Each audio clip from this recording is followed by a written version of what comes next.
Hola a todos, ¿qué tal? Bienvenidos a una nueva clase.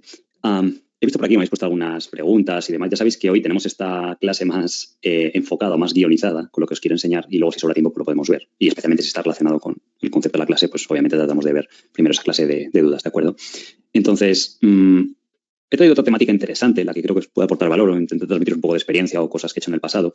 Y es la temática de empresas industriales de crecimiento, ¿vale? Que podría estar un poco enfocado a los roll-ups de la clase anterior y lo que yo llamo aquí un poco historias de emprendimiento, ¿vale? ¿Qué me refiero con emprendimiento en la bolsa? Alguien que ha sido bueno en otra compañía y decide fundar su propia empresa. Esta nueva empresa no tiene historial, con lo cual muchas veces para el mercado es desconocida, salvo que conozcas la historia previa de quien la ha fundado. Y normalmente es una apuesta más por el jinete más que por el caballo, como se suele decir.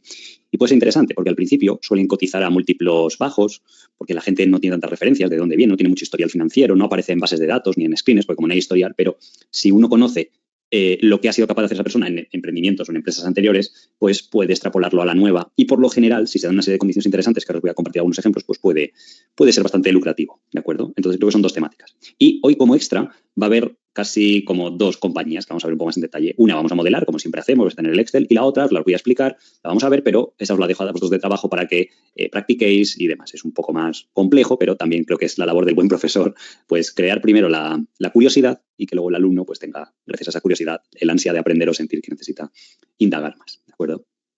Entonces, bueno, ya sabéis lo de siempre, no son recomendaciones de compra ni de venta, tenéis que ser responsables, como siempre os digo, o sea, al final parece que me repito siempre, pero es muy importante porque realmente cómo vais a mejorar.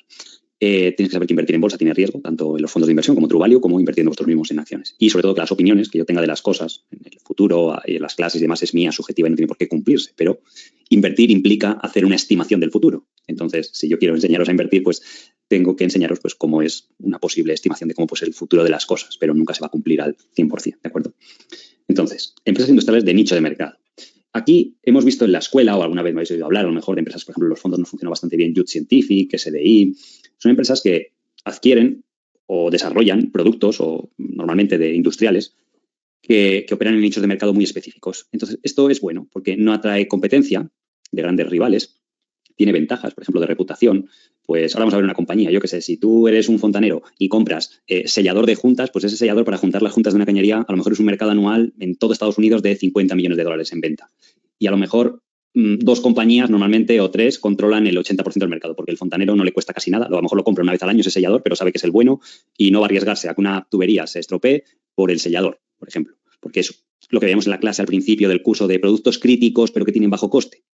Y de nuevo, podrías decir, pues son compañías buenas porque tienen buenos márgenes y tal, pero una compañía industrial grande no se va a meter a ese mercado. O sea, por ejemplo, una compañía industrial tipo 3M no va a ir a mercados de 50 millones porque es una pérdida de tiempo, o sea, no va a cambiar nada para el futuro de la compañía, intentar desarrollar un producto mejor que los dos o tres que estén. Entonces ahí se compite por esa reputación, por servicio, por calidad. La parte buena es que hay veces que estas compañías pueden estar baratas. Ya hemos visto muchas veces porque el fundador se jubila, porque de un determinado tamaño para abajo pues no hay tanta competencia de private equities y demás. Entonces, eso sí, la empresa industrial en cuestión está creciendo de forma inorgánica, pero también hay historias muy interesantes de nichos de mercado industriales. Ahora se me viene a la cabeza, por ejemplo, el desengrasante, el WD-40. No sé si aquí en España el homólogo de esto es lo que se llamaba el 3 en 1, ¿vale? Pero en el resto del mundo el producto más famoso, bueno, incluso en España es el WD-40. Es una empresa que fabrica solo ese producto y que ha prosperado mucho a lo largo del tiempo, porque es un nicho de mercado muy específico de un desengrasante, no sé, a lo mejor la palabra técnica, seguro que hay alguien que conozca más, pero ese desengrasante que tiene muchas funciones y demás, pues pueden ir subiendo el precio todos los años poco a poco, hace que se expandan los márgenes. Suele ser las ventas bastante recurrentes, porque es algo que hace falta, es como un producto de consumo casi, solo que no se compra tan habitualmente como la pasta de dientes, pero una vez que se acaba, pues la gente lo tiene en casa, igual que pegamentos tipo el Superglue o el equivalente de la marca que sea el famoso en cada país, pues es algo similar. Lo tienes en casa, lo usas cuando se rompe algo y al cabo de 5 años, cuando se te acaba, pues compras otro y demás. Entonces, hay ciertos nichos industriales que tienen esa recurrencia y esa marca, por así decirlo, que es características pues, que lo hacen muy deseable, como las empresas de bebidas, de consumibles, de muchas cosas, de comida y demás.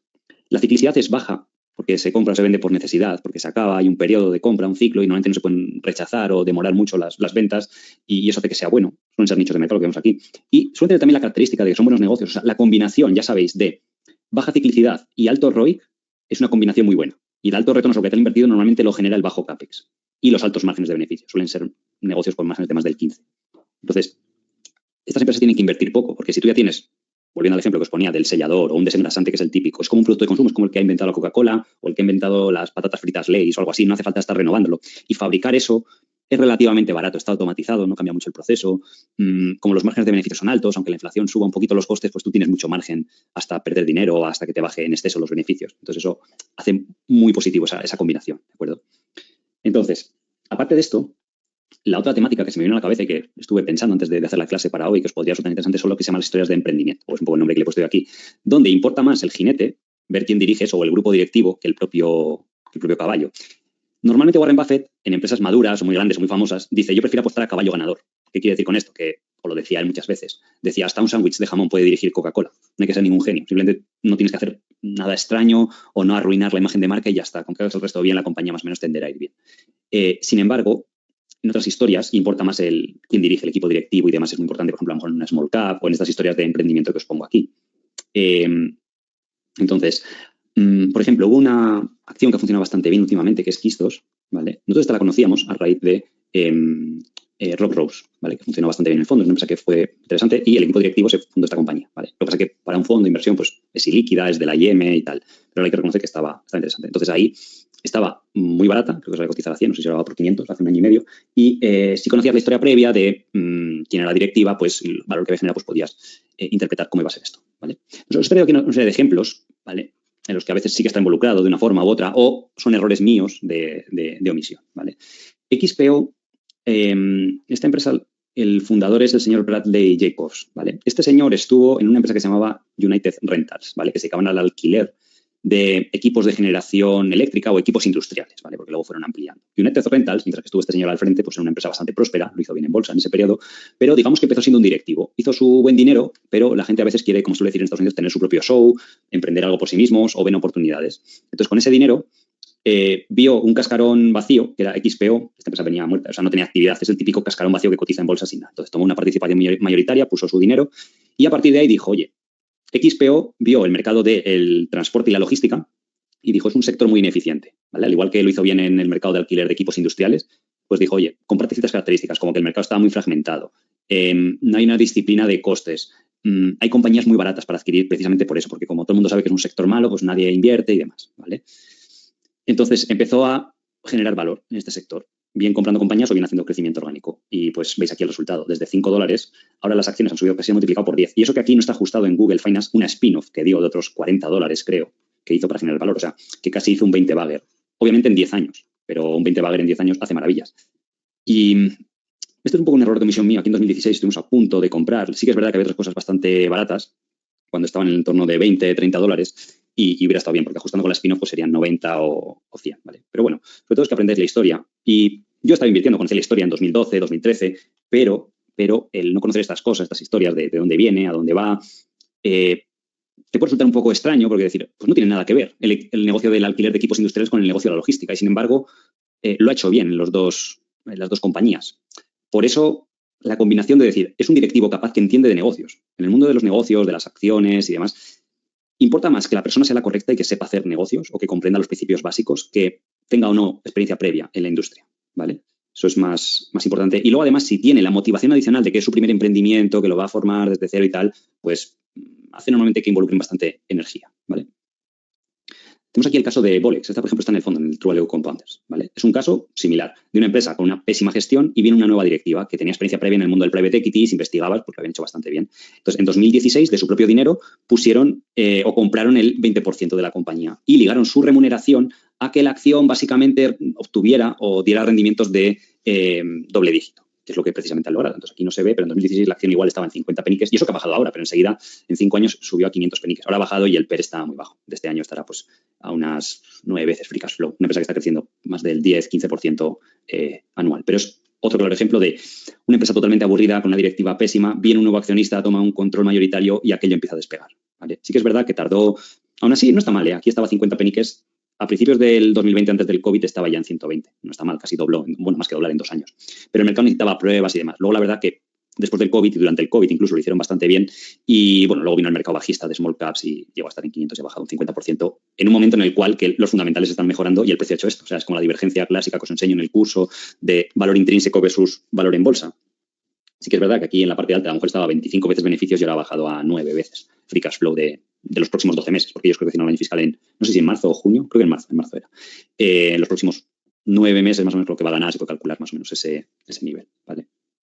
Y luego hay más historias similares. Está, por ejemplo, S4 Capital. Esto es otra en la que sí que invertí, ¿vale? Porque hay una empresa que se llama WPP, que es una agencia de publicidad, ¿vale? Publicidad más bien tradicional, no tocaban tanto online, que es a donde dirigía o hacia donde se dirige la publicidad hoy en día, donde está el crecimiento.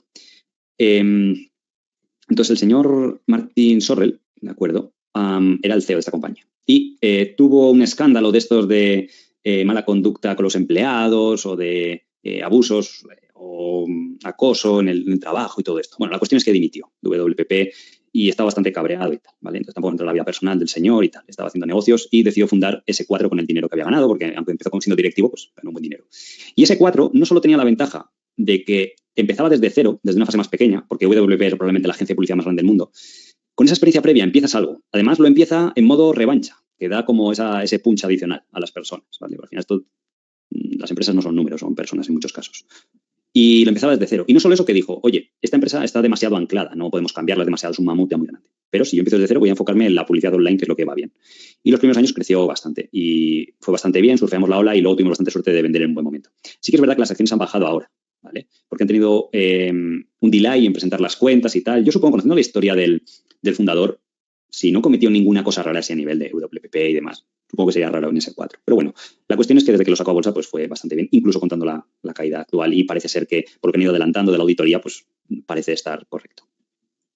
Otro ejemplo, Victoria PLC, ¿vale? VCP es el ticker en Londres, ¿vale? Esto es una historia similar.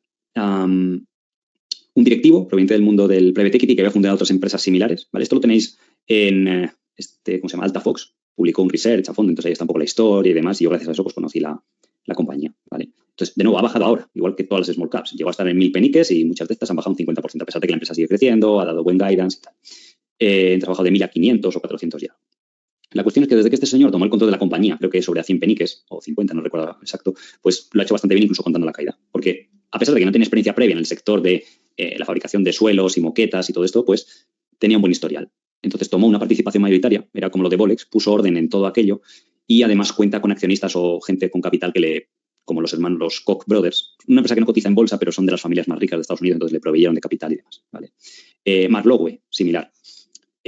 Una empresa fundada desde cero con el objetivo de unos directivos que venían de private equity, que han demostrado hacerlo bastante bien, de consolidar el sector de empresas de asesoramiento para el compliance. Pues es la típica empresa que te dice, oye, pues tu empresa no cumple la normativa de lucha o extinción de incendios o de protección contra incendios. Y si tienes una inspección del regulador, pues no la vas a cumplir. Pues es un servicio recurrente y tal, bastante predecible, pero era un nicho de mercado bastante fragmentado. Entonces vieron la oportunidad de crecer ahí. Tomaron una posición también mayoritaria, apoyados también por algunos capitalistas importantes, y la acción lo ha hecho bastante bien. De hecho, han ligado su remuneración, tiene unas stock options bastante importantes, si la acción en bolsa da más de un 15% anual. O sea, no se han inventado cosas raras de que el EBITDA crezca tanto, no. Eso para ti como inversionista te interesa. Decir, oye, han ligado. Si yo gano un 15% anual en bolsa, voy a estar contento, ellos van a estar contentos y van a tener esa remuneración, ¿vale? Y la empresa lo está haciendo mejor de lo esperado, y al igual que otras muchas small caps, pues también. No sé si va a cotizar a 1.000 y ahora ha corregido, no tanto, porque es muy recurrente el negocio, no le afecta tanto la inflación, pero aún así ha bajado, a pesar de que han aumentado las previsiones de beneficio o mantenido, pero han dicho que van a superar los objetivos que tienen de aquí a 2 años, ¿vale? De beneficios de este año estará cotizando a lo mejor a 15 veces, 16, pero un negocio con baja deuda, recurrente y creciendo a tasas del 20% anual o del 15%, ¿vale? Y diluyen algo al crecer, pero aún así el crecimiento teniendo en cuenta la dilución más o menos de ese rango, y de aquí a 2 años pues estarían las acciones a unas 10 veces beneficio, más o menos con las estimaciones que han dado la propia compañía. Tienes aquí otros casos interesantes. API Group, esto también nos funciona bastante bien. La vimos además alguna vez en alguna clase, bueno, con alumnos de años anteriores, ¿vale? Creo que apareció en el curso porque luego se van renovando, van apareciendo ejemplos nuevos y demás, pero API Group es lo mismo. Estaba Harden Corporation, de un directivo que proporciona un rendimiento altísimo, multiplica a los accionistas por 50 veces bajo su liderazgo y decidió fundar API Group en 2020. Esto sí que conocía un poco más la historia, con lo cual sale a cotizar a 10. En poco tiempo subió a 22, pero ahora ha corregido. Creo que está en 15 por lo típico, ¿vale? A pesar de que sigue creciendo, va bien y demás, pero es otra historia similar. Erlis también estuvo en el fondo brevemente, o sea, ahora ya no está porque vendió, pero es una historia similar. De un directivo que era probablemente el que tiene más reputación dentro del todo el sector de leasing aéreo y empezó siendo directivo, ¿vale? De una compañía que se llamaba ILFC y esa compañía fue vendida y salió y decidió fundar Erlis desde cero. El caso de Erlis es curioso, porque es la típica historia donde sí que se ha generado mucho valor, porque la empresa, cuando salía a cotizar, ganaba $1,50 DPS, y hoy en día, esto era en 2011, 10 años después, está ganando 6,50 ajustado y al año que viene puede que sean 7 o por ahí. Con lo cual es una tasa de crecimiento anual del 15%. Es una empresa financiera que ha tenido un ROE más o menos 2 años del 15%, del 13%, pues es lo que ha crecido los beneficios por acción, el ROE, porque todo lo que ganan lo pueden ir reinvirtiendo. Es un mercado grande y es probablemente la mejor empresa de su sector, lo que mejor está gestionada. Lo gracioso de esto y lo que voy es que si miráis el gráfico cuando se va a cotizar, creo que estaba como ahora en 25 o 30 dólares, han pasado 10 años, está ganando 4 veces más y el precio es similar. A pesar de que han dado un buen guidance, siguen hablando de que los próximos años lo ven bien, que la inflación está más bajo control, aunque suban los tipos de interés, pues ellos suben lo que cobran los clientes y bueno, pues sí que es verdad que nosotros con el fondo vendimos más arriba, en 50, 50 y pico, pero ha bajado a 30 ahora. Tenéis el caso de Yastel en España, ¿vale? Lo que pasa es que fue opada, pero no cotizaba. Pero es un caso típico del fundador de Telepizza, ¿vale? Que fue una historia de emprendimiento tremenda en España. Yo ahora que leí el libro del fundador está muy bien. O sea, cualquiera que investigue un poco del fundador es la clásica persona a la que se puede confiar, que tiene ética, que tiene visión a largo plazo, de generación de valor y demás. Entonces, este señor fundó esto de Telepizza, lo vendió a un buen precio y con lo que ganó, pues lo reinvirtió y vio el mercado de las telecomunicaciones, que había una oportunidad y de fundar esto. De nuevo, una historia que no tiene nada que ver. O sea, son dos sectores diferentes, pero sí que están las personas, la persona líder y su grupo, porque no es una persona sola, que deciden hacer las cosas diferentes en otro sector. Y Yastel acabó siendo también una historia impresionante de éxito, donde se multiplicó por más de 20 o 30 veces la inversión inicial, acabó siendo opada por Orange y demás, ¿vale? Y luego os he traído aquí estos dos logos que vais a ver, que son diferentes. Son historias de emprendimiento, pero que se podría decir que no han ido tan bien, ¿vale? Heavy Industries es una historia de emprendimiento que viene de Watsco, ¿vale? Entonces hay el CEO ahora mismo no me acuerdo, Nahiri o Nahiri, no sé, no me acuerdo del apellido exacto, ¿vale? Pero digamos que el yerno, ¿vale? O sea, el yerno del fundador, del creador de Watsco, dijo, oye, pues mi suegro pues está haciendo esto, va bien, he aprendido, pues yo voy a montar una historia similar en el sector de la lavandería industrial, porque Watsco es más en el sector de la HVAC, ¿vale? De las unidades de climatización, tanto de frío como de calor, pues la distribución, incluso fabricación y demás, ¿vale? Pues esto dijo, oye, yo puedo hacer esto mismo. La acción empezó plana y con la euforia de esta, digamos, reputación prestada, podríamos decir, pues se fue por las nubes, consiguió financiación barata porque puede emitir acciones muy altas para todo esto. Pero luego la verdad que ha ido bastante deficiente. ¿Por qué? Porque el equipo fundador es reputación prestada, que yo llamo. No es que tú la tengas, sino que tienes ahí un aura entre medias y demás. Que bueno, puede funcionar, pero no es tan poderosa, ¿vale?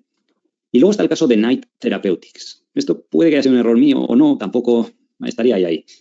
Yo esto lo conocí porque conocía Paladin Labs, ¿vale? Paladin Labs es una empresa que iba comprando un poco al estilo Balean, empresas farmacéuticas, subía los precios, recortaba los costes y le funcionaba bastante bien y acabó vendiéndosela pues, a otra compañía más grande, Paladin Labs. Y el fundador pues multiplicó por 100 veces el dinero de los accionistas, hizo multimillonarios, a lo que empezó siendo el fundador una inversión, no sé si de 1 millón, 2 millones, pero lo convirtió en 100, 200 millones en relativamente pues, poco tiempo, no sé si en 6, 8 años, ¿vale? Entonces, el fundador tuvo un accidente montando en bicicleta y estuvo en coma, creo, años.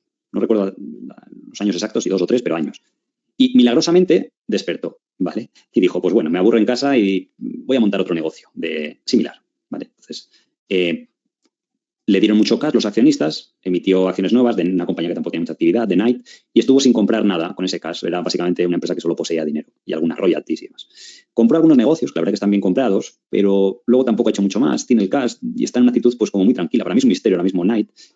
Y la verdad que no acaba de despegar, pero si uno suma el cash que tiene el balance, préstamos o inversiones que tienen otras compañías, ya es más que lo que capitaliza. Y tiene un negocio por detrás que produce más de 50 o 60 millones de EBITDA.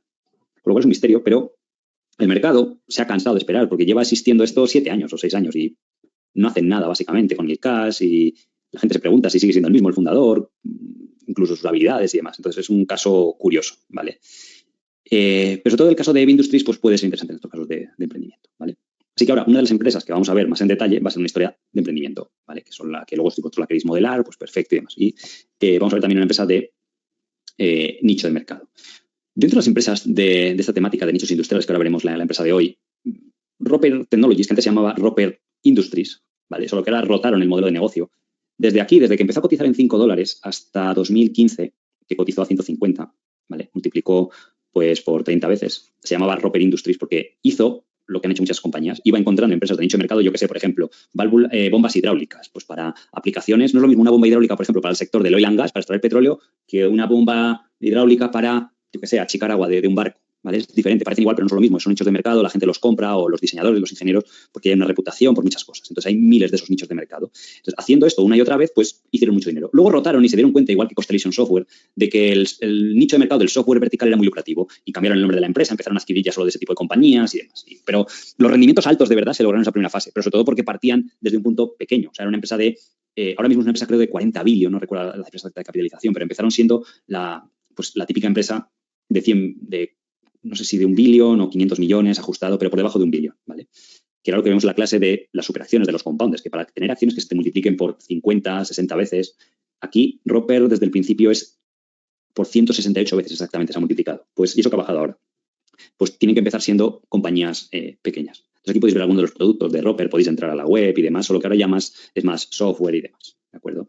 Y los años buenos de crecimiento, bueno, antes del 2005 también es, ¿vale? Solo sabes que en Ticarre no hay datos anteriores. Entonces podéis ver que es un crecimiento pues muy sólido. Tampoco es que sea espectacular, ¿eh? Fijaos que del 2005, que estaba en $29, al 2014, que abarca esta gráfica, que está en 150, pues es multiplicar por 5 veces, que no está mal, es un rendimiento del 18% anual. Tampoco se tengan que crecer una barbaridad el top line, es un 10%. Roper en esos años lo que hizo fue crecer un 5 orgánico más o menos, más otro 5 inorgánico haciendo adquisiciones. Solo que fijaros, el EBITDA se fue expandiendo a medida que ganaba en escala, ¿vale? Sí que es verdad que estos años empezaron a añadir algo de software que tiene mayor margen, pero de nuevo, es un equipo directivo que lo hizo bien o muy bien diríamos, con un tipo de adquisiciones, ven una oportunidad en otro lado, por lo lógico es confiar en ellos y dejarles trabajar, ¿vale? Porque han demostrado muchos años de excelencia, ¿vale? Entonces, tiene un poco de ciclicidad.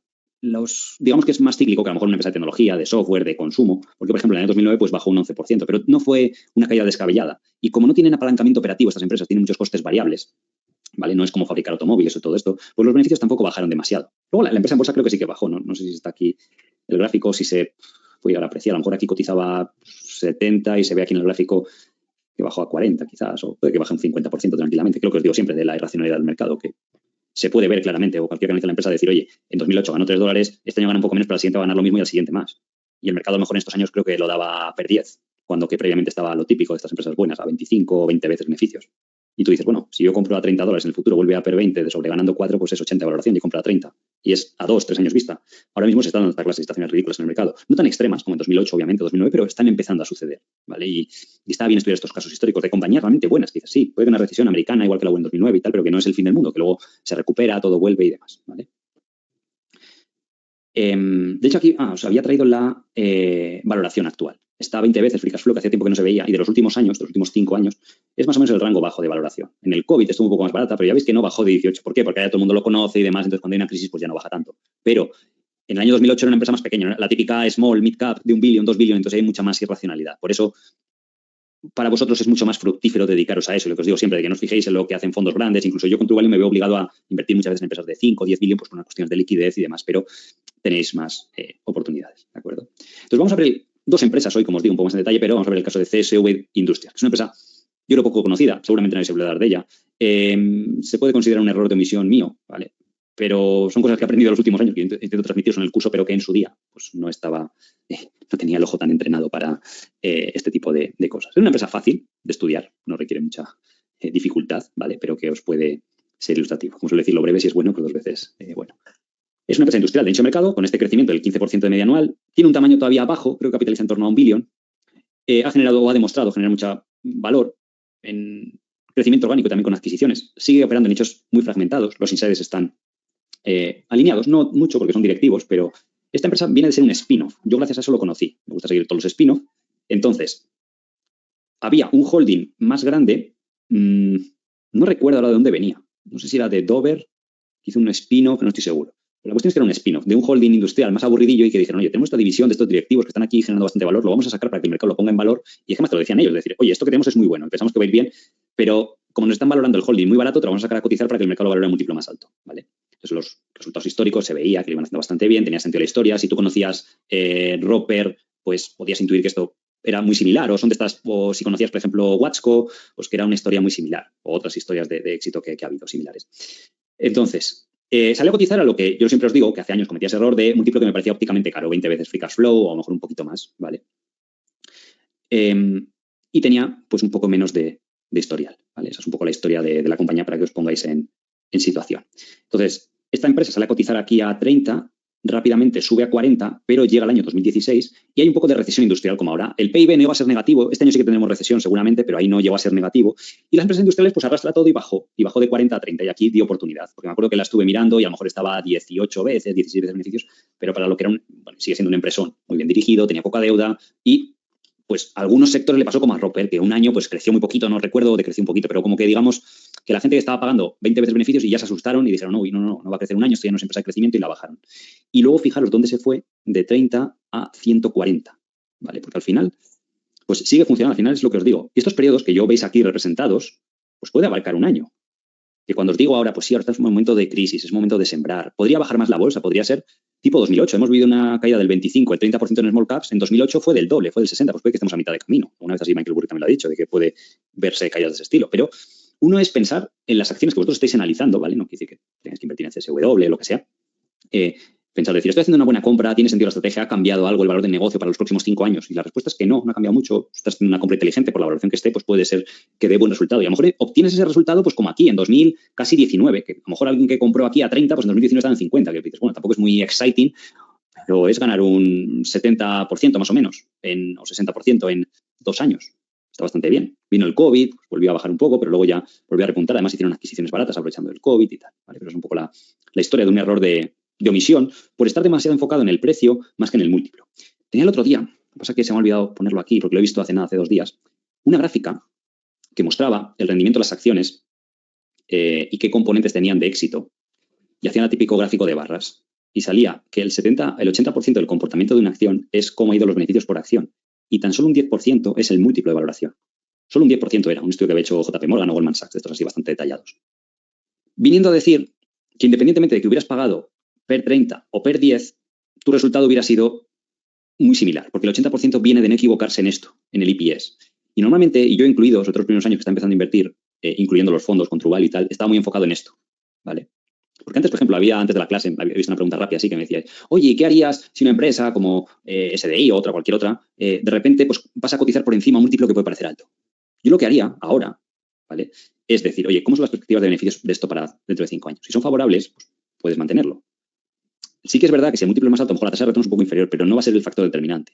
Os lo he enseñado multitud de veces, porque eso a mí me ha costado mucho dinero, pero mucho. O sea, estoy hablando de millones de euros en diferentes cosas, porque el fondo hubiera tenido mejor rendimiento, hubiera subido más, también mi propio dinero está invertido en el fondo y son muchas cosas, ¿vale? O sea, esa lección, que a mí personalmente me ha costado mucho dinero, si vosotros os lo ahorráis estando en la escuela y demás, os irá mejor los próximos 5 o 10 años con vuestras propias inversiones, ¿de acuerdo? Entonces, yo en CSW, imagina que hubiera invertido a 30, según sale la spin-off, y se va a 40, y ahí creo que está cotizando a 25 o 28 veces free cash flow, y digo, lo voy a vender, y durante un tiempo pareces inteligente, pero además lo hubiera vendido y decir, oye, no ha cambiado gran cosa. Pero tú lo vendes, a lo mejor incluso el mercado te da la razón y pareces inteligente. Y sigue cotizando por debajo de 40. Pero de repente empieza a entrar en juego los EPS, el crecimiento, la generación de valor, o puede haber empresas que no crezcan tanto como AutoZone y que genera valor con recompras de acciones o con dividendos o con lo que sea, y tú te quedas luego con cara de tonto, porque está muy enfocado en esto. Entonces, luego había otra parte del componente del retorno, que esta parte se me ha olvidado aquí comentaros, era la gestión del capital, de cuándo han recomprado acciones, cuándo te han dado dividendos, pero tampoco era la parte clave del estudio, ¿vale? Es que el 80% era el EPS, representado a su vez, porque esto lo subdividían por cuánto habían crecido las ventas, los márgenes y todo esto, ¿vale? Entonces, tenéis aquí algunos de los productos que tiene la compañía. Tenéis aquí, por ejemplo, estas juntas para fontaneros o estos otros componentes para unir tubos de cobre, creo que son, de cañerías. O tenéis aquí estos Aspen Pumps, que serán bombas que parece que van dentro de un aire acondicionado, será algo súper específico que a saber, esto solo lo conocerá un instalador de aire acondicionado, no sé si habrá alguno aquí en la escuela, y no sé lo que hará o no, pero parece ser que es importante. Y esto parece un nicho de mercado muy pequeño. O tenéis aquí estos otros sensores. O la empresa que fabrica estas rejillas, que supongo que es donde sale el propio aire de los sistemas de ventilación, tanto de refrigeración como de calefacción, cuando van por sistema de aire. Tenéis aquí estas, el ejemplo que os ponía antes, de juntas selladoras para diferentes profesionales de diferentes sectores, ¿vale? Entonces, es un segmento que ellos llaman el Contractor Solutions, ¿vale? Que han ido juntando este portfolio. Y esto está bien porque son marcas que tienen pricing power, que es lo que os digo, no se compran por precio estos productos. Y si preguntéis a cualquiera o tenéis conocidos del sector, si investigáis un poco, no se compran tanto por precio, porque son compras puntuales, sino más por la marca, la reputación, el servicio que ofrecen y demás.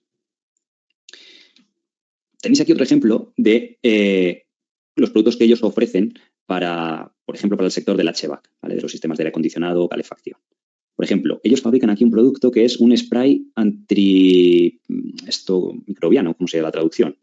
Bueno, no sé bien la palabra, pero para que no salgan gérmenes, supongo, ¿vale? Para que esté higienizado, porque supongo que ahí pues se generan gérmenes, enfermedades y todo esto. Supongo que eso se tendrá que aplicar cuando haya revisiones o tal, pues lo hace la compañía. O aquí, kits de limpieza, ¿vale?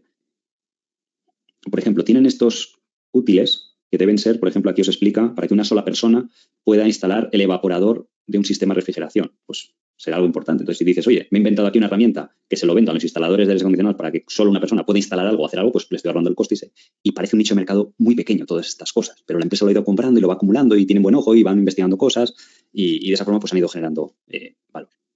Entonces, la empresa, en el crecimiento de los últimos 5 años total, tampoco es que sea espectacular como lo que os enseñé antes de Roper, es simplemente un 13% y orgánico es bastante bueno, es un 8%, es un crecimiento muy superior al de la economía en general. Porque vosotros podéis decir, oye, pues esto parecen sectores maduros, porque al final servir al sector de, no sé, de aires acondicionados y todo esto, pues son sectores que crecen al ritmo del PIB un poquito más, al 4%, con lo cual si la empresa está creciendo más que eso, es porque seguramente esté subiendo precios, a lo mejor un 3 o un 4, y ahí le venga el crecimiento adicional, ¿vale?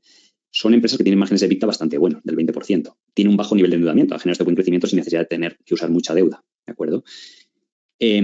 Ha reinvertido en hacer adquisiciones durante los últimos 6 años 500 millones y con eso ha elevado bastante el free cash flow, ¿vale? Esto lo podéis ver luego en el modelo de Excel, el retorno sobre capital invertido, incluyendo el goodwill, para ver qué tal lo hacen con el tema de las adquisiciones. Y bueno, y luego al final lo que importa es que las acciones han rendido un 250% de que salieron la spin-off a cotizar, mientras que el Russell pues solo ha dado un 80% en ese mismo periodo, ¿de acuerdo? Y al final, pues los objetivos que tienen es muy sencillo. Elevar o generar valor para el accionista y mantener su cultura de valores. Pero al final, sobre todo es esto que parezca es positivo en las presentaciones de las compañías, ¿de acuerdo? Entonces, la empresa tiene varios segmentos, pero el más importante es lo que hemos visto ahora, el Contract Solutions. Luego tiene la división de soluciones de ingeniería y demás, ¿vale? Y soluciones especializadas, pues por ejemplo para el sector del oil and gas. Me acuerdo que esto, en 2016, que hubo una caída importante del petróleo y de la inversión en el sector del petróleo, pues fue al revés. Esto le restó mucho. Y por eso fue el año malo de la compañía y por eso bajó pues ese 30% en bolsa. Ahora es al revés. Esto va bien, se está invirtiendo mucho en petróleo y demás, pues le ayuda. Pero sí que es un sector un poco más cíclico. Estos otros dos no tanto dentro de la compañía. Además, la joya de la corona es un poco el Contractor Solutions. Veis aquí que tiene un margen EBITDA mucho más alto que el resto de segmentos, ¿vale? Luego podéis ver las adquisiciones o un poco la forma que tienen ellos de enfocarlo, ¿de acuerdo? Entonces, cuando salió a cotizar en 2015, tenía un EBITDA de 50 millones y ahora tiene de 133. Digamos que orgánico, ese crecimiento del 8%, pues a lo mejor les ha aportado en estos años 20 millones de EBITDA, ¿vale? Pero luego de 70 a 130, pues 60 millones pueden ser de adquisiciones. No hay una forma exacta de calcularlo, pero lo podéis ver. O sea, si hacía 50 y ido creciendo 8% orgánico más, pues tiene que haber adquirido por lo menos 60 millones. Y antes nos ha dicho que se han gastado 500, salía ahí. Para adquirir a 60, pues son compañías que han comprado, yo creo que bien, a 8 veces EBITDA equivale esto, más o menos. Que 8 veces EBITDA en este sector, pues a lo mejor si calculáis la conversión de EBITDA a free cash flow, que suele ser del 60% de la compañía, pues equivale a un PER de 13. ¿Vale? Y PER de 13 ya sabéis que es como comprar con una yield inicial del 8% más o menos. Pero, si luego le sumáis que las adquisiciones que han hecho han tenido ese crecimiento orgánico del 8 más 8 da 16. Por eso en bolsa, pues ha rendido ese 16, 18% anual estos años, a pesar de que ha bajado ahora algo, ¿vale? A lo mejor son números un poco rápidos, lo tenéis en el vídeo, podéis parar, ¿vale? Porque la empresa no lo saca exactamente. Y eso también es bueno. Las empresas que tampoco presumen mucho de cómo lo hacen y tal, puede ser porque detrás hay algo interesante. Y sobre todo que se ve que se ha generado ese valor, ¿vale? Sin mucha dilución y demás. Han hecho 7 adquisiciones, más o menos van a una por año, una cosa así, ¿de acuerdo?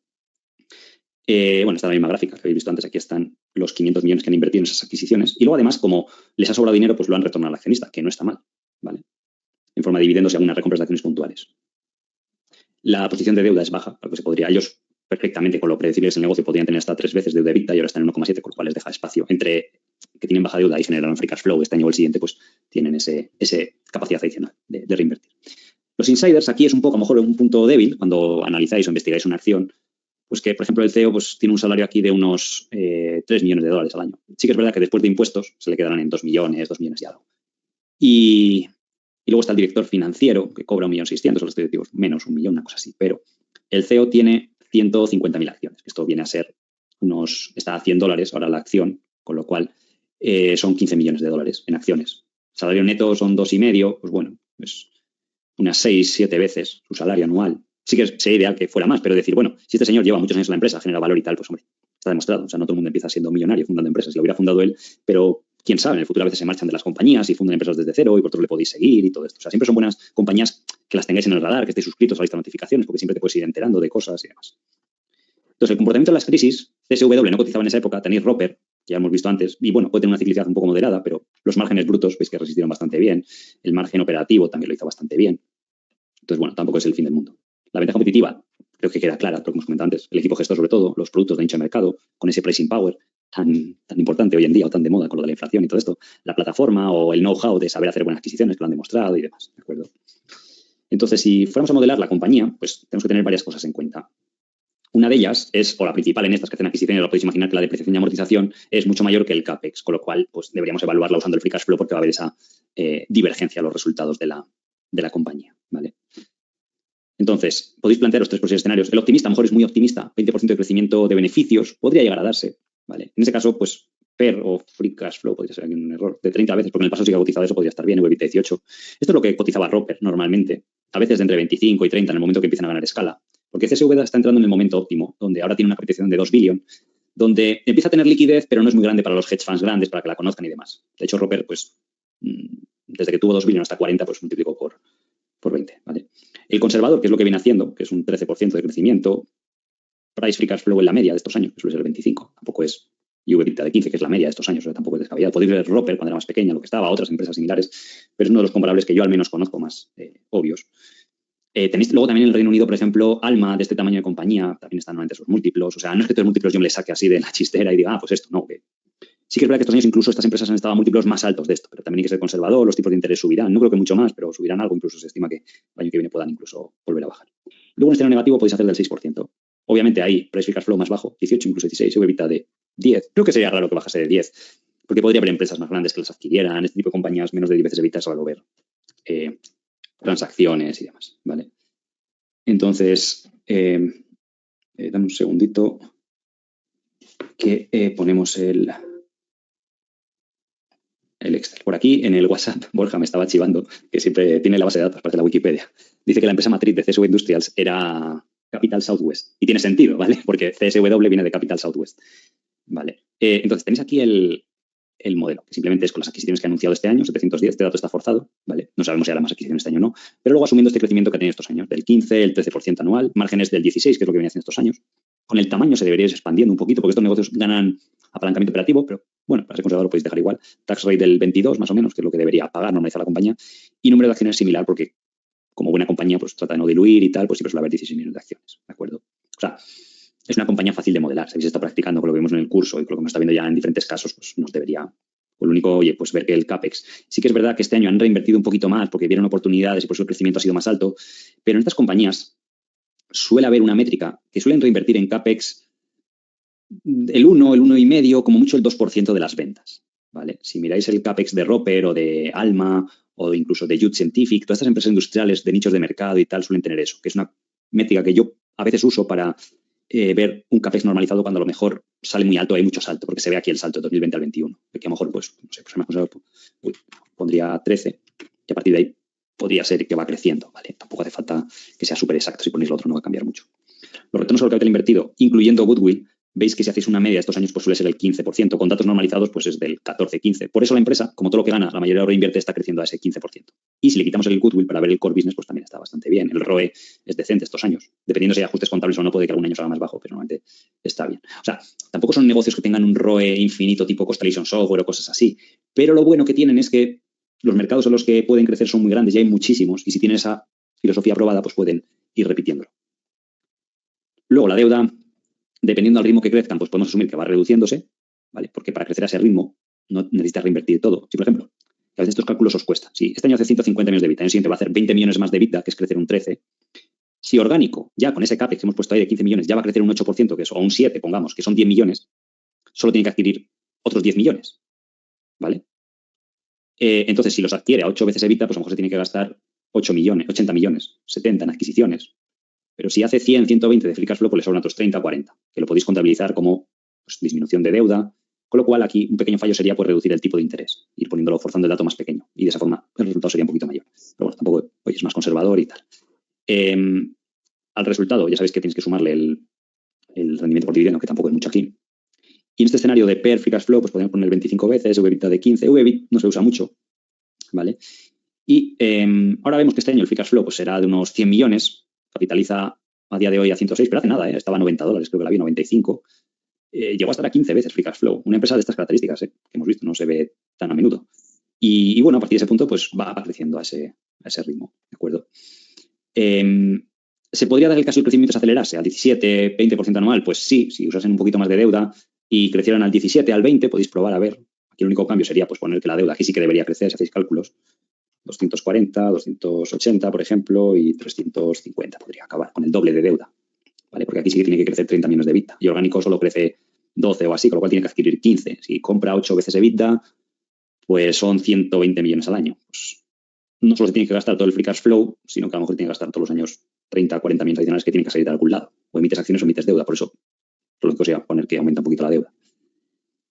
En ese escenario, pues podemos poner un múltiplo. Si queréis poner un poquito más, también se puede, ¿vale? Pero bueno, todo lo que sea conservador. Obviamente, el CAGR pues, sale más alto. Y luego podéis decir, oye, que haga muy pocas adquisiciones, que el crecimiento orgánico baje a un 3%, cosas así, total, que crezca solo un 6%. ¿Vale? Y decir, a ver, un escenario más desfavorable. Aquí no hay que cambiar mucho, pero para crecer a un 6 es que casi lo puede hacer orgánico, con lo cual la deuda es que se reduce a lo mejor en 70 millones al año. Aquí acabas con 120, luego 50, luego menos 20 y luego menos 100. ¿Vale? Y a la vez daría dividendos y tal. Obviamente, como crece muy poco y tal, ¿qué debe llevar el mercado? Pues a un múltiplo media del mercado, porque hay que reconocer que un 6% de crecimiento es la media del mercado, lo que crece un negocio medio. Y parece que ser que es un negocio con unas características que no va a haber disrupción. O sea, no va a venir una startup tecnológica a innovar en los selladores de juntas. O sea, es algo que yo creo que va a seguir existiendo de la misma forma en los próximos 20 años. ¿Vale? Recordaros lo que decía Warren Buffett, que la clave para evaluar negocios es decir, oye, ver que el producto y tal, la empresa va a poder seguir dando los mismos ingresos, beneficios de aquí a 10, 20 años. Pues hombre, yo creo que las salidas del aire acondicionado, los productos que hemos visto antes, pues tienen esa característica. Entonces, todos los múltiplos ya sabéis que es muy subjetivo también, pero tienes que poner unos límites razonables, como si me decís aquí, oye, pues voy a poner 10 veces free cash flow. Pues hombre, en este escenario parece demasiado conservador. ¿Que le vas a poner aquí 25? Pues parece optimista. Que a lo mejor puede estar a 20 veces y otras veces a 15 y 16, pues sí. Y yo he visto compañías industriales con resultados más flojos que lo que sea este escenario negativo a 20 veces, 15 veces. En Estados Unidos se pagan múltiplos más altos. Pues aquí pues, podéis poner estos múltiplos. ¿Vale? El PER ya sabéis que no aplicaría mucho. A 5 años, pues el price free cash flow evita, pues sí. ¿Vale? Pero ya os digo que no, un poco el escenario más desfavorable. Creo que es poco probable, esto es lo que os digo antes del que hay que pensar al futuro, viendo cómo viene la compañía, porque al final, pues oye, en 6 años ha doblado, o casi. Aquí lo que os decía, en 2016 la gente se asustó un poco porque, fijaos que bajaron un poco las ventas, porque el segmento este del oil and gas pesaba un poco más y le perjudicó, y el margen EBITDA bajó, pues la gente, a pesar de que la compañía decía, oye, que porque en esos años en 2016 estuvo mucho tiempo el petróleo a $30, y cualquiera que sepa de petróleo a $30 no es rentable, antes o después se iba a recuperar. Y la empresa lo explicaba y demás, pero es un claro ejemplo del cortoplacismo del mercado cuando son cosas transitorias. Y hemos visto muchos ejemplos de esto en compañías de diferentes webinars, clases, del curso y tal. Entonces eso es bueno que lo aprovechéis para vuestros propios esfuerzos de inversión, como decía el otro día Michael Burry, ¿de acuerdo? Y que comprendéis esas dinámicas de cuando el mercado ofrece oportunidades y demás. Porque pasó de esto de ganar 1,60 a 1 y luego de repente rebotó más que por el año anterior, a 2. Ahora está en 4, luego será 6, o si lo miréis en free cash flow, pues bajó de 1,80 a 1,40, pero fijaos ahora dónde se va a ir este año, a 6. Y se podría esperar en el futuro, en un escenario favorable, que sea 9. ¿De acuerdo? Entonces, bueno, luego podréis practicar y demás. Un segundito, voy a poner esta pantalla completa. Si pensáis de los riesgos, porque siempre tenéis que pensar, pues tiene el típico riesgo de que haga alguna adquisición grande, muy loca, le salga mal, ya hemos hablado muchas veces de eso, lo conocéis de sobra. Es importante monitorizarlo. También puede ser que empiecen a comprar cosas muy caras, aunque hay veces que yo lo vi, por ejemplo, en Roper, en su día, cuando el fondo estuvo invertido, veía que algunas adquisiciones decías, bueno, parecen caras, porque te dan la cifra de ventas, lo que han pagado, con los márgenes, pero luego iban bien, porque compraban negocios que tenían mucho crecimiento orgánico, que eran de mucha calidad. Entonces, esta gente normalmente hay que dejarles trabajar, ¿vale? No es ponerse nervioso. Tiene riesgo de que obviamente es una small cap, menos conocida, pero eso también puede ser oportunidad a la vez, porque lo que os digo, está peor analizada, no es muy conocida, tal, y bueno, y que hay un mercado bajista últimamente en small caps muy importante, sobre todo el Russell 2000, ya os he dicho, una vez ha corregido un 30% prácticamente desde máximo, o sea, no es algo que se vea tan habitual, esto estadísticamente sucede cada 6, 8 años, a lo mejor en una década lo vais a ver una vez, y es lo que os decía el otro día, en los últimos 4 años lo hemos visto 3 veces, o sea, vamos bastante bien surtidos ya. De hecho, el rendimiento de las small caps en los últimos 5 años es 0, o sea, es 0%. Si miráis dónde está el Russell, otros índices de small caps, no se han valorizado nada, con la caída que ha habido ahora, o sea, es positivo, porque la bolsa no rinde 0 a largo plazo, por lógica y por una serie de factores. Y bueno, el comportamiento en crisis, pues a veces le da miedo a la gente también. Pues te viene algo como en 2016, que no es una crisis de la economía general, sino de algo más particular, porque afectó al oil and gas, también a las empresas industriales. Al ralentizarse un poco la economía, a veces son de las primeras en resentirse un poco y pues se contó todo. ¿De acuerdo? Entonces, bueno, el disclaimer, siempre que le recordéis, no comprar ni vender en base a esto. Lo que quiero que aprendáis con estos ejemplos, pues es hacerlo por vosotros mismos, que aprendáis nuevos modelos de negocio, nuevas historias, que aprendáis de mis fallos o de la experiencia que he tenido estos años, tanto positivas como negativas, y que eso os ayude, ¿vale? Entonces, de estas historias de emprendimiento, ¿vale? Esto como estoy es de los nichos de empresa y se me ocurrió que también puede ser interesante porque Alluvial Capital, una de las cartas, comentaba que una de las principales posiciones que tenía era Crowd for United, o antes creo que se llamaba Crowd for Industries, que es una historia precisamente de emprendimiento, de una small cap, y que digo, pues bueno, pues interesante. Hay veces que hacíamos alguna clase extra de esta parte de formación continua o el club de inversión, como lo queréis llamar, pero digo, bueno, puede estar bien que lo juntemos hoy, y porque viene bastante al caso de lo que estamos hablando. Entonces, Crowd for United es una empresa capitalizada muy poco, creo que está en torno a 100 millones, y que los principales fundadores son estos dos señores de aquí, ¿vale? Que vienen del mundo del private equity o del venture capital, que son estos fondos de inversión que compran o invierten en compañías privadas al 100% y vieron la oportunidad de tomar una posición mayoritaria en una empresa que era un cascarón vacío, sin mucha actividad, para poder generar valor, enriquecerse, como lo queréis llamar, para satisfacer sus necesidades de emprendimiento o inquietudes financieras y empezaron a comprar compañías. Empezaron a comprar diferentes tipos de compañías que ahora os puedo comentar. Por ejemplo, compraron Federal Hose, que es una compañía que fabrica mangueras metálicas, de silicona, hidráulicas, para diferentes industrias. Pues es un nicho de mercado industrial. Parece ser, o sea, es un elemento clave. Si tú tienes ahí, por ejemplo, lo que hemos visto antes, salido de eso, un aire acondicionado que lleva una junta metálica o un sistema hidráulico de gestión de agua o lo que sea, pues parece crítico que eso sea bueno, esa manguera o ese conducto, ¿vale? Luego tienen, ahora vamos a ver un poco más de las adquisiciones. Tienen Air Enterprises, que es una empresa que se dedica al sector del HVAC, a la instalación de sistemas de refrigeración y calefacción para edificios como hospitales, fábricas, todo esto, que es bastante buen negocio. Tienen CAT Enterprises, que es una empresa de mecanizado para el sector aeronáutico. Ya sé que es un sector también bueno. Entonces, cuando se fabrican piezas muy complejas, que hay que tomar un bloque de acero, de aluminio, de titanio y hacer una forma predeterminada para algún componente estructural, alguna pieza, pues este tipo de compañías lo hacen y también es bastante buen sector. Entonces, aquí tienes un poco la historia de los fundadores y demás, pero bueno, viene a ser eso. Unas personas que lo han hecho bien, que tienen dinero y forman esa empresa para generar más valor, ¿de acuerdo? El padre es el chair del BOAR y el hijo, que también tiene bastante experiencia, tenía 52 años y tal, pues está un poco más en el día a día, ¿de acuerdo?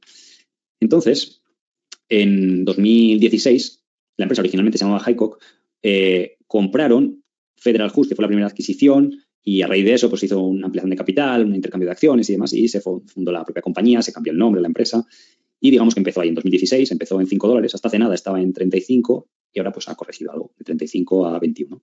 Bastante, o sea, es una caída casi del 40%, más o menos. La familia aquí es diferente porque sí que poseen muchas acciones. Vemos que todos los directores y el board, los fundadores, pues tienen como el 70% de las acciones.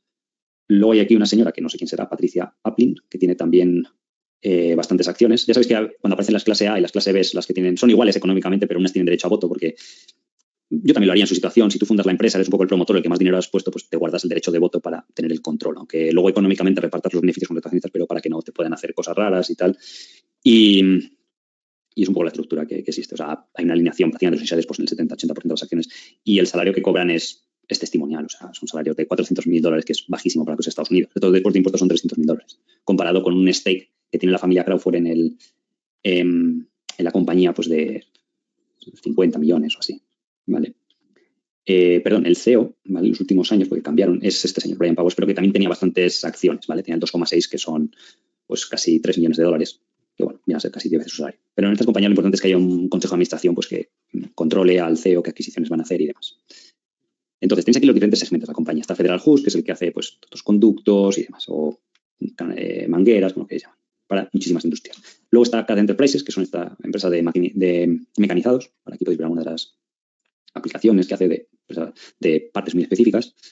Tenéis Air Enterprises, que es la empresa de fabricación e instalación de estos sistemas de acondicionamiento de aire, tanto frío como calor, en diferentes edificios de todo tipo, ¿vale? Desde edificios de salud, hospitales, hasta fábricas, industrias químicas, cualquier lugar. ¿Vale? Aquí tienes un ejemplo de los productos de, oye, la empresa es un caso de éxito de un cliente, de decir, oye, tienes este sistema antiguo, nosotros vamos, le instalamos uno nuestro con mejores características y demás, ¿vale? Un sector maduro que no va a cambiar a futuro y que es un buen sector, ¿vale? Porque es un nicho de mercado, no mucha gente hace esto y es una de las empresas líderes. Luego, hace años, también compraron MPI Marine Hus, que es lo mismo, son el sector de las mangueras o conductos, pero ha enfocado al sector de vehículos marítimos recreacionales, estas pequeñas embarcaciones, que es un sector que está creciendo bastante. Un día de estos creo que hablamos de Malibu Boats, Brunswick, hay varias de estas compañías que operan en este sector y que están creciendo. Y, de nuevo, es otro sector muy específico. Prácticamente todas las compañías del sector son clientes suyos y tienen aquí diferentes, pues yo que sé, que si el cableado del barco, exhaust system, supongo que serán para los sistemas del tubo de escape y todo esto, o de la evacuación de los gases. Sistemas de ventilación, porque estos barcos por dentro llevarán pues, sistemas para refrigerar y demás, los camarotes o lo que sea, ¿vale? Entonces, pues bueno, parecen nichos de mercado críticos para el cliente porque lo necesitan y si además suministran a casi todos los fabricantes, pues da una idea del el valor de los productos.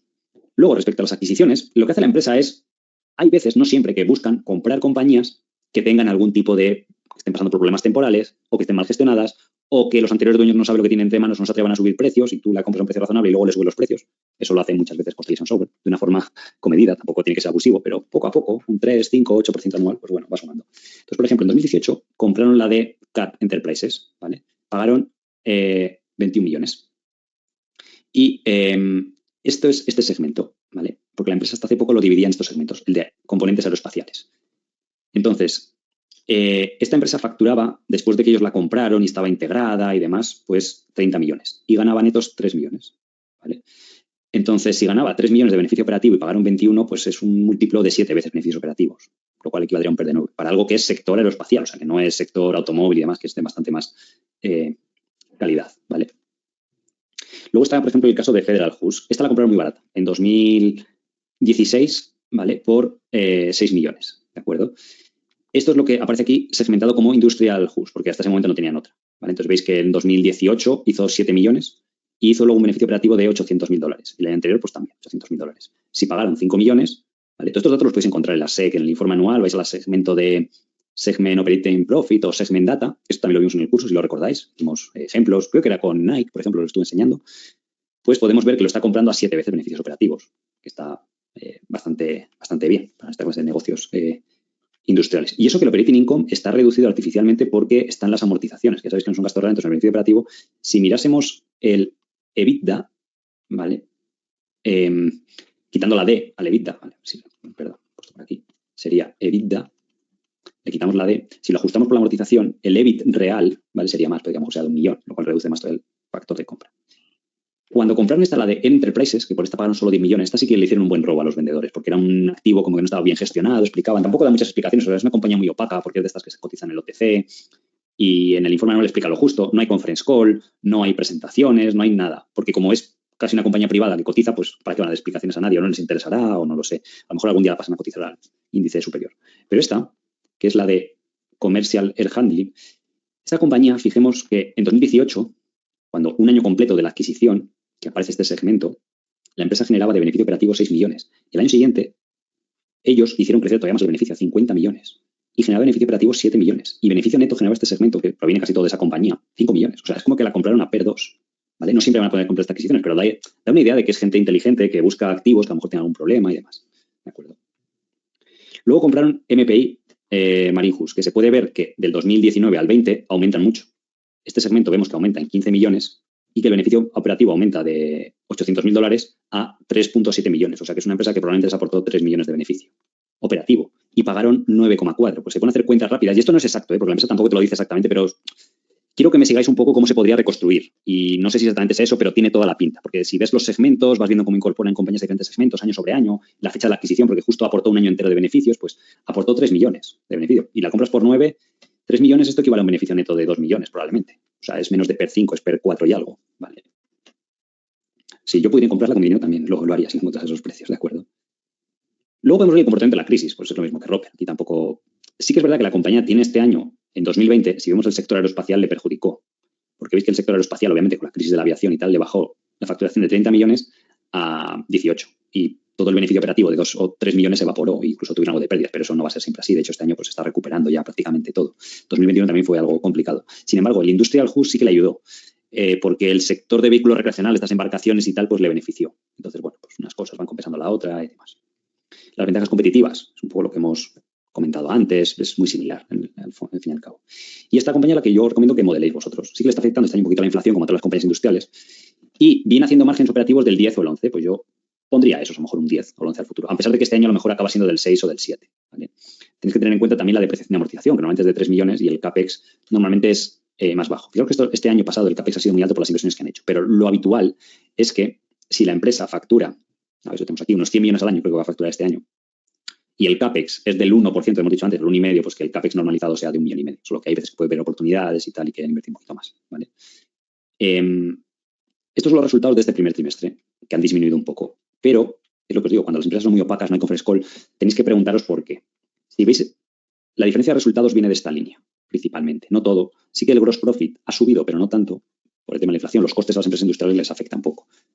Pero explica aquí que esta línea, el SGA, el año pasado tuvieron ingresos excepcionales y este año han tenido costes excepcionales, sobre todo por stock options. No dan mucho, es muy poquito, pero como se contabilizan a principio de año, porque si la acción lo hizo bien el año anterior, el gasto en stock options hay que contabilizarlo como más alto. A ver si vuelvo aquí atrás, lo que podéis ver. Como la acción lo hizo muy bien en 2021, a pesar de que bajó a final de año, el gasto en stock options a las empresas les suele subir. Luego en 2023 será al revés, porque si las acciones han bajado, pues será menos. Pero la empresa lo explica en detalle. No es tan obvio, tienes que ir a la SEC, leerlo un poco y pensar. Pero si ajustásemos eso y demás, pues el resultado operativo de este año pues hubiera sido de 2,4 millones en trimestre, que equivaldría pues a 10 millones analizados, sobre 120 en ventas que harán este año, salvo que hagan adquisiciones. Con lo cual este año harán márgenes del 8%, pero normalmente lo que vienen haciendo es del 10, del 11. ¿Por qué? Por la inflación, ¿vale? Al final no puedes, hay un delay y demás, ¿de acuerdo? Y esto es lo que os decía de los márgenes, estos son los resultados de 2021. En 2021 incluso le redujeron un poco los márgenes y este año pues un poco van más o menos por esa línea. Pero antes del COVID, veis que los márgenes operativos eran bastante estables, en torno al 11%. ¿Vale? Solo que pues, ahora anda el mundo revuelto y tal, pero deberían normalizarse un poco. Y si son nichos de mercado y tal, pues deberían aumentar precios en un momento dado, estimo. Pero si no, también podéis decir, oye, yo lo voy a modelar con márgenes del 8 o del 7, a ver qué sale. ¿Vale? Y bueno, pues espero que os haya gustado la clase, que ha sido más 2x1, pero espero que os resulte atractivo, que hayáis aprendido cosas nuevas que os puedan aportar. ¿Vale? Pablo me preguntaba por aquí alguna duda de las empresas cuando empiezan a cotizar por encima de su media histórica, entonces ya hemos comentado antes.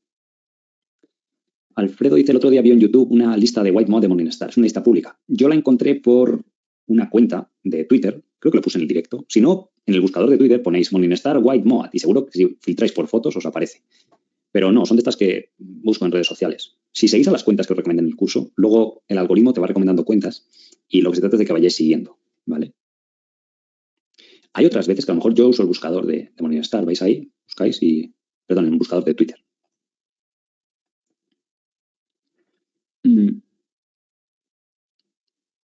Antonio dice que, según mi experiencia en empresas tipo Constellation, ¿qué factores es importante monitorizar de cara al futuro del negocio? La tasa de crecimiento, obviamente, como cualquier empresa de crecimiento, que sea crecimiento rentable, que no se genere sobrepagando, porque si no eso va... Si tú, por ejemplo, para tratar de mantener un crecimiento alto usas deuda y sobrepagas por negocios, pues va a tener un efecto negativo en el futuro, porque no te puedes endeudar hasta el infinito, o no puedes emitir acciones hasta el infinito. Entonces lo importante es eso, que pueda seguir manteniendo el nivel de crecimiento, primero, que sea un crecimiento rentable, que genere valor, y también que no veas cosas raras. Si viene haciendo una adquisición muy pequeña, si hace una grande yo me pongo más nervioso, o tiene potencialmente mucho más riesgo, hay que ver. Los factores habituales, como cualquier otra acción, obviamente, de no sobrepagar. Te puede gustar mucho, pero no sé, si mañana Constellation Software se pone a 80 veces beneficios, 70, no sé. Una cosa es ser abierto de mente a las valoraciones, pero otras cosas ya son cosas muy altas, ¿vale? Elena dice, si puedo ver Topicus, es complicado de valorar. Sí, por el tema de las acciones que hay en circulación, pero hay unos 120 millones de acciones de circulación o 130 en total diluido. Con lo cual, si ahora está en 70, pues el equivalente a una capitalización de 8.000, 9.000 millones de dólares canadienses. Lo que pasa es que en euros, bueno, aquí no hay estimaciones, el free cash flow de este año puede ser 300 millones de euros, lo cual equivale a 400 millones de dólares canadienses. Equivale eso pues, a unas 20 veces beneficios. No sé si aquí hay ramos de valoración. Es que lo que pasa es que como no está modelada por el mercado, no hay analistas que la sigan tanto y eso pues no hay datos aquí en TKR, ¿vale? Bueno, aquí hay varias preguntas, aunque no viene al tema, pero sí que es bueno importante pensar de nadar, me preguntabais de hoy. Lo que ha salido es una nota de prensa de que, es curioso, durante el proceso de spin-off, pues tú tienes que contabilizar eso, entonces los controles no están tan habituados a ello. Entonces lo que le ha dicho el regulador alemán, que es como especie de TNMV en España, es que eso está bajo revisión, de que a lo mejor no lo has contabilizado bien y que puede haber dudas. Bien. A primera de la mañana, Nagarro estaba cayendo mucho más que Algeia, que era la empresa investigada. De hecho, si vosotros os vais aquí, salvo que haya cambiado ahora, vais a la web de relación con inversores, ¿vale? No hay nada publicado en la web de Nagarro, que es una spin-off. Lo último que hay es el aumento de guidance. Sin embargo, si os vais a Algeia Investor Relations, ¿vale?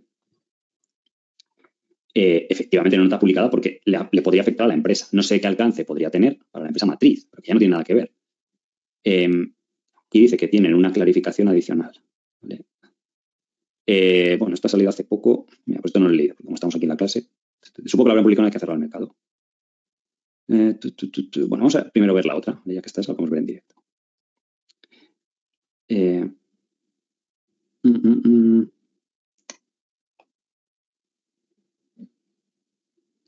Aquí sale que es similar, los estados consolidados de Algeir y del 2021 en adelante no están afectados. Y pone aquí, el negocio de Nagarro y los estados anuales y los financial statements de Nagarro no están afectados por esta auditoría. ¿Vale? O sea, más claro el agua. Aquí lo pone claramente en la línea para el que lo quisiera leer. Pues lo que os digo, es importante pues, aprender a vosotros mismos para tomar decisiones y demás. Porque si veis el gráfico de hoy, durante todo el día, ¿vale? Yo creo que hasta que han publicado nota aclaratoria, si tú lo leías, Nagarro iba cayendo un 12%, en algo que no le afecta. Y fijaros en el mismo periodo de tiempo, Algeir, que sí que es la empresa investigada, no parece muy grave por lo que explican. Si a lo mejor te ponen la típica multa y tal, a lo mejor te mandan corregir algo, pero no parece un fraude. En el mismo periodo que Nagarro estaba cayendo un 12, la empresa no estaba cayendo nada. Luego el mercado ya sí que se ha dado cuenta, yo creo un poco, ya ha empezado a caer, pero fijaros que por eso que han quedado más empresas similares. O sea, eso demuestra lo poco eficiente que es el mercado. Pero es lo que ponía en el comunicado de Twitter. Cuando el mercado está tan débil como ahora, porque está muy débil el mercado de small caps o de acciones de crecimiento y Nagarro está en ese segmento, cualquier mínima duda desencadena caídas muy grandes, ¿de acuerdo? Entonces, eso lo podéis usar para vuestra propia ventaja. Esto es un ejemplo, o sea, no estoy recomendando ni Algeir, ni Nagarro, ni nada. O sea, quiero que comprendáis, a veces el mercado lleva razón, pero otras veces no, pero es importante que vosotros investiguéis las cosas. Es como aquella aventurita que os contaba, no sé si lo recordáis del curso de NV5 Global, cuando con el fondo dijeron, oye, nos van a revisar las cuentas y creemos que tenemos que reformularlas. Y la gente dijo, uy, esto es negativo. Y en el propio conference call decía la empresa, oye, pero que sepáis que si la reformulamos es para positivo, porque creemos que hemos detectado que estamos registrando menos ventas de las que nos correspondían. Pues bueno, sabiendo eso, al día siguiente, recuerdo que la acción abrió en menos 20%. Luego sí que es verdad que estuvo subiendo todo el día, pero hubo un espacio de 3, 4 horas donde podías comprar algo 20% más barato y lo lógico es que luego, en cuestión de días, se cerró ese gap y subió pues desde mínimos un 25%, pero se puede ganar un 25%, se pudo ganar esa situación gracias a esa irracionalidad. ¿De acuerdo? Entonces, por eso lo que os digo que cuando vosotros sabéis pescar por vosotros mismos, que es lo que trato de enseñaros en el curso, cuando os pasan estas cosas, o imaginaros que estáis siguiendo una acción, que estáis siguiendo NV5 en ese momento y suceden esas cosas, pues a lo mejor puedes tomar ventaja de eso, pero porque sabes pensar por ti mismo y razonar y decir, vaya, ¿qué aplica esto? Pues voy a ver la noticia. ¿Sabéis cómo me he enterado yo de esto? Digo, joder, qué raro porque tengo alertas, entonces cuando bajan a Nagarro más de un 10, pues tú no ves nada, vas a Twitter y pones Nagarro en el buscador y ya te sale alguien que ve linkeado al esto. A veces esas caídas también pueden ser porque un analista le baje el precio objetivo, tal, pero era eso. Entonces, bueno, tú te pones a leerlo y vas a la web, porque la nota de prensa mencionaba Algeir, vas al Algeir y lo ves, y vas a la web de Nagarro y ves que no hay nada publicado. Y lees un poco más y esto estaba publicado desde mitad de la mañana. Entonces, te pone claramente, oye, que esto no, la historia no va con Nagarro, que además el folleto, la spin-off está aprobado por el BaFin, que es como la CNMV de Alemania, está aprobado de que eso salió adelante y ya está, ¿de acuerdo? Entonces, debe tener que ver con la normativa IFRS, ya os digo que en Alemania o los contables alemanes a lo mejor no están tan acostumbrados a spin-offs de empresas cotizadas y tal, y sí que es un proceso poco habitual y puede que cometan algún fallo. Y aquí hablan incluso de que decir, oye, la diferencia puede ser del orden de 1 o 2 millones de euros netos, ¿vale?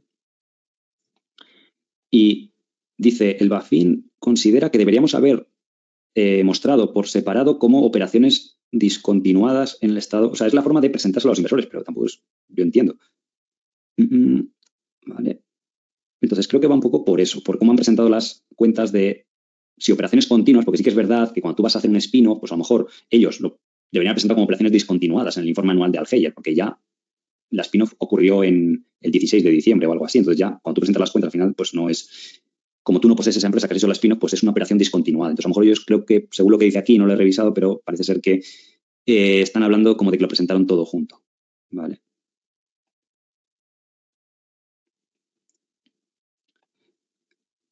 Y sale que la spin-off no está afectada y demás. Pues bueno, tenéis un claro ejemplo, ¿vale? Entonces es lo que yo he puesto en Twitter. Yo al menos con los fondos pues sí que hemos aprovechado muy agresivamente esas situaciones, ¿de acuerdo? Entonces, bueno, no sé qué hará futuro y demás, pero es un caso práctico, digno de estudio, ¿de acuerdo?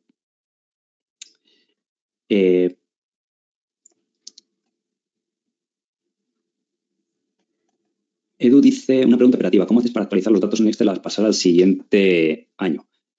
Simplemente lo que os dije, aquí en el año arriba, pues cambio, o sea, donde pone 2022, pues pondré 2023 y luego ya los 5 años proyectados y luego del otro lado para atrás, ¿de acuerdo? Entonces te creas dos Excel, tienes el antiguo y el nuevo. Y para copiar todos los datos históricos, o sea, luego te faltaría rellenar como histórico el 2022 cuando se complete. Pues tienes dos Excel abiertos, el del año anterior y el año nuevo, y hay una función en Excel que te permite copiar valor, porque si le das control C, control V a todo, te lleva todo, incluyendo las fórmulas y todo se desconfigura. Pero hay una opción que es copiar el valor, entonces te copia el valor numérico a la nueva. Borja os puede dar su opinión en los comentarios, o a lo mejor algún día puede hacer una clase extra de esto y de algunos otros temas. O creo que en el curso lo comentó en alguna de las tutorías suyas, cómo lo hacía él. Pero un poco básicamente es esa la forma. Yo recomiendo tener dos Excel, no tratar de tener el original y modificarlo y así, pues uno lo guardáis en vuestros archivos como modelo 2021 y el siguiente lo guardáis modelo 2022, cuando a 2023 por lo igual y así sucesivamente.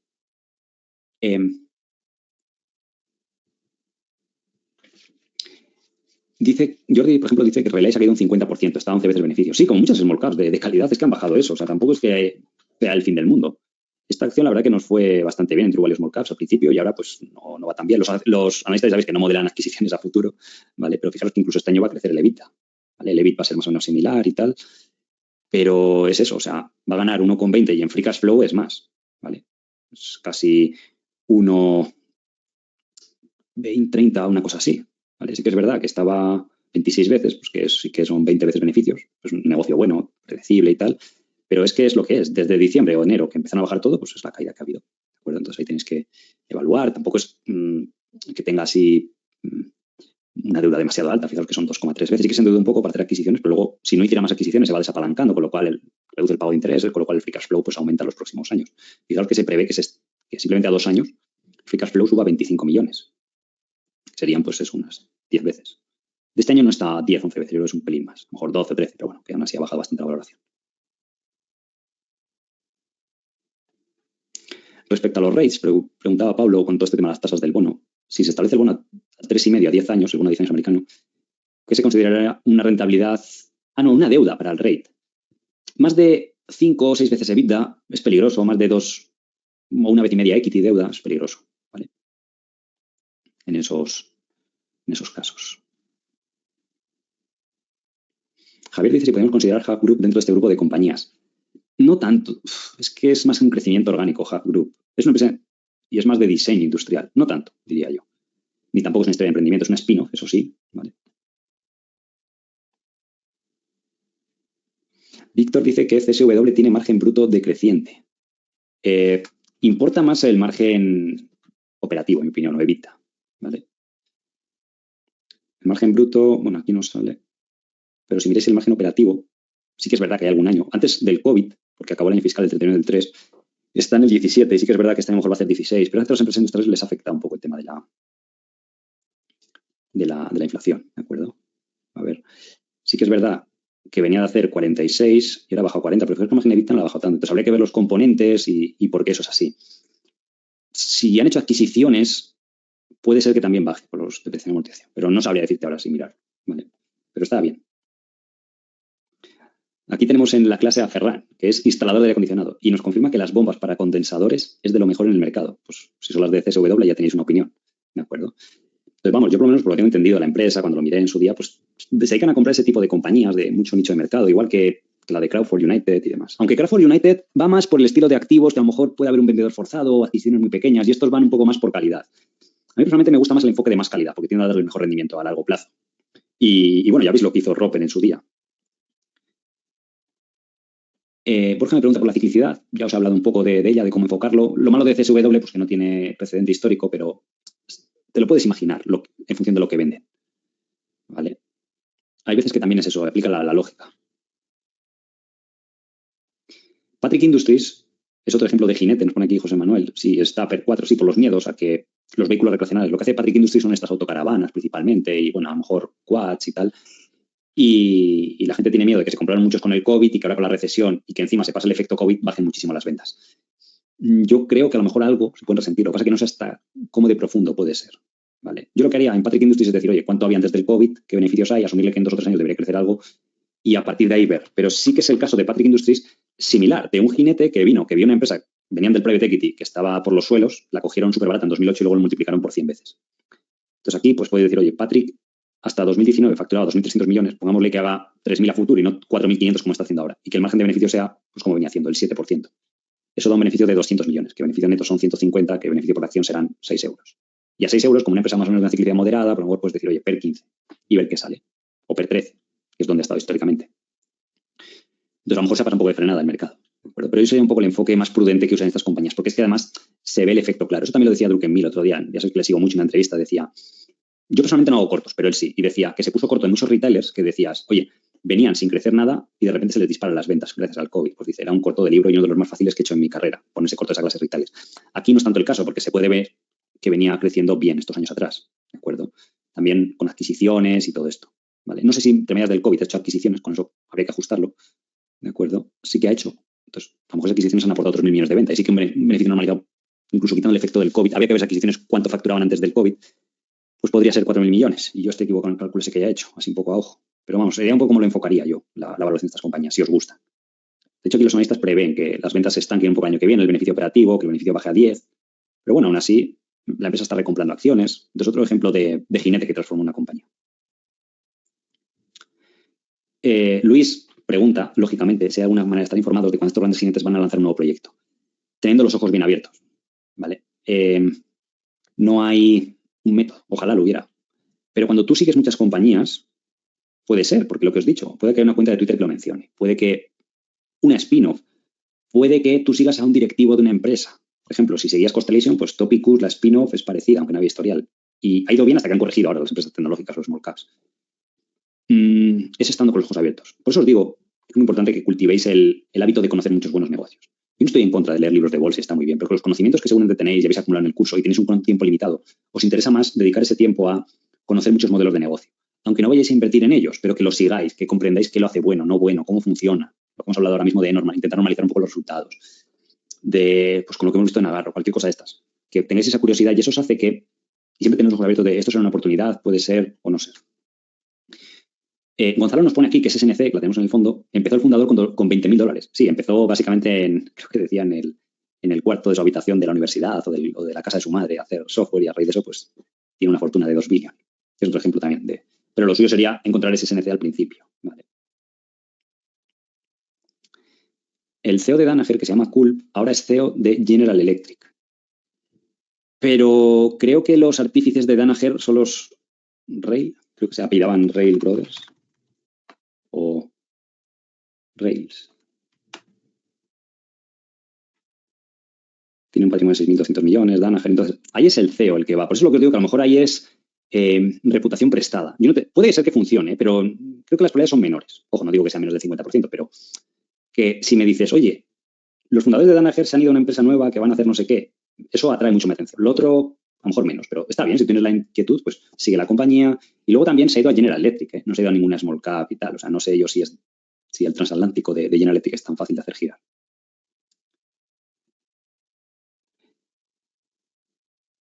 Oscar Igles dice, Storscogen se ha puesto muy atractiva y es de esta temática. Sí, o sea, está en el fondo, ¿vale? Es un private equity, juntaron dinero, empezaron a comprar empresas baratas y estará pues, ahora PER 10 de este año, más o menos, o 9, y el año que viene, si sigue en este ritmo, pues a lo mejor PER 8, PER 7, con una deuda más o menos moderada.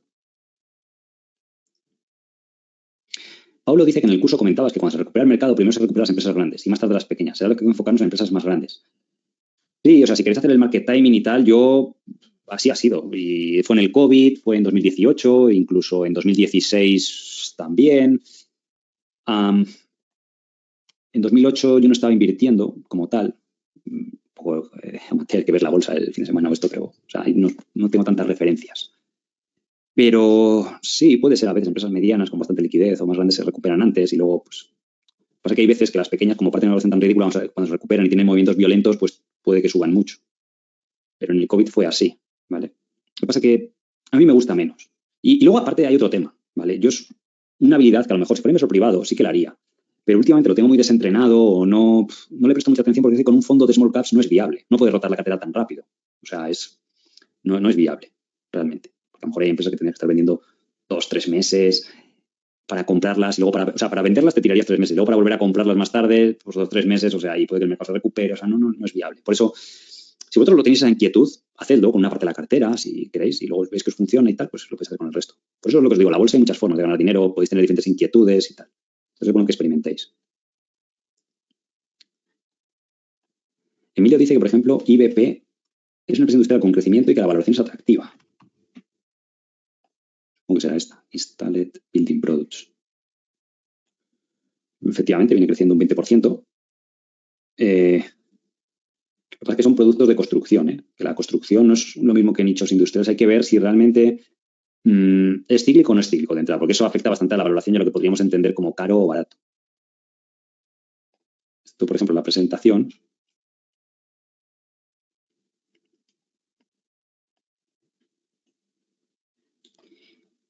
Bueno, dice que vende Service-Based Installation para insonorizar o aislar las casas, básicamente. Y en el otro segmento que tienen, celulosa. Vale. Hombre, fijaros que mencionan bastante mucho lo de New Single, Multifamily y tal. No sé yo si. Yo aquí investigaría y decir, oye, ¿cuánto de las ventas que tienen es remodelado, mantenimiento y cuánto buscan en empresa similar? Porque esta veo que no hay datos históricos de cómo lo hizo en la crisis. Porque claro, justo empezó en 2011, pero es cuando empezó el ciclo alcista de la vivienda. Quieren crecer beneficios mid-teens, si lo cumplen está bien. Crecimiento orgánico por encima del mercado. ¿Vale? Y luego hacer adquisiciones. Aquí sale la gestión del capital, que es bueno que lo desglosen, de decir, oye, hemos hecho adquisiciones, recompra de acciones, tal. Vale. Dice que han hecho 165 adquisiciones. Normalmente eso es bueno, porque tú no haces 165 si no te son rentables. Entonces, cuando lo han repetido tanto es porque es rentable. Y es mejor que sean pequeñas porque primero son más baratas y segundo tienen menos riesgo. Ir haciendo muchas, pero pequeñas. Vale. Bueno, aquí están con lo del ESG y todo este rollo.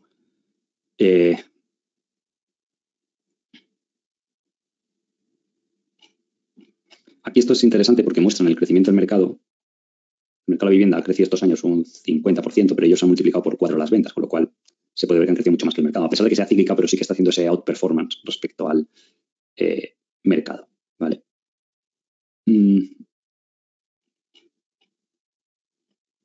Tiene una deuda razonable, 1,9, ¿de acuerdo?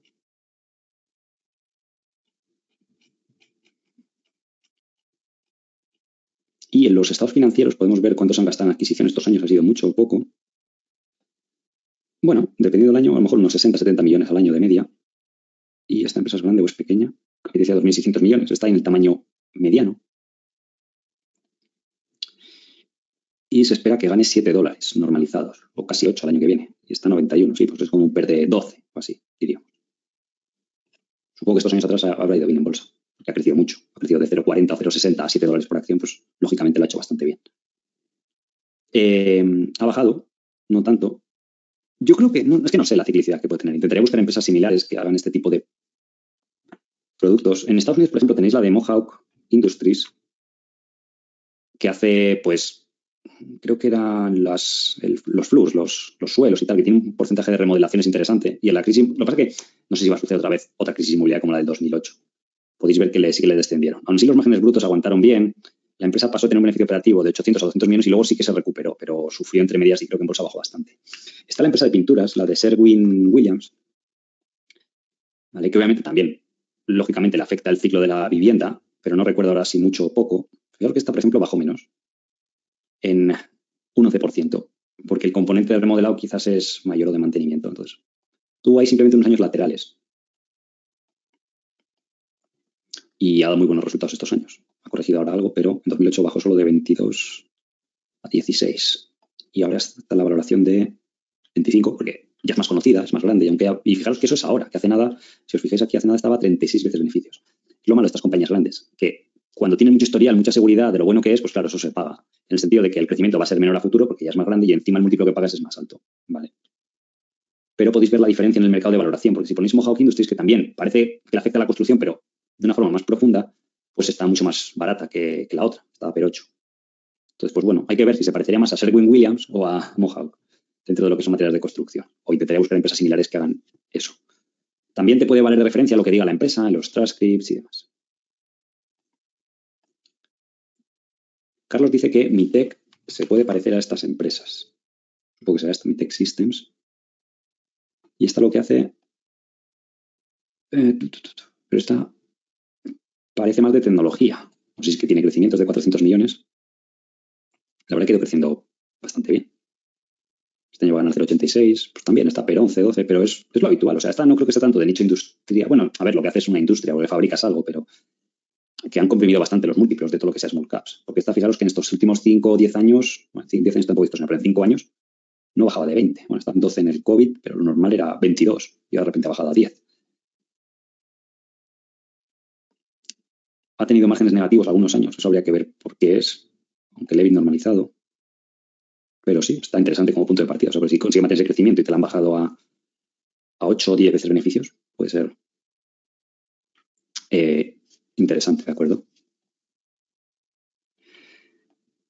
José dice, ¿cómo modelarías un caso pesimista? En vez de no crecer tanto, hagan malas adquisiciones. Bueno, eso tienes que ir monitorizando.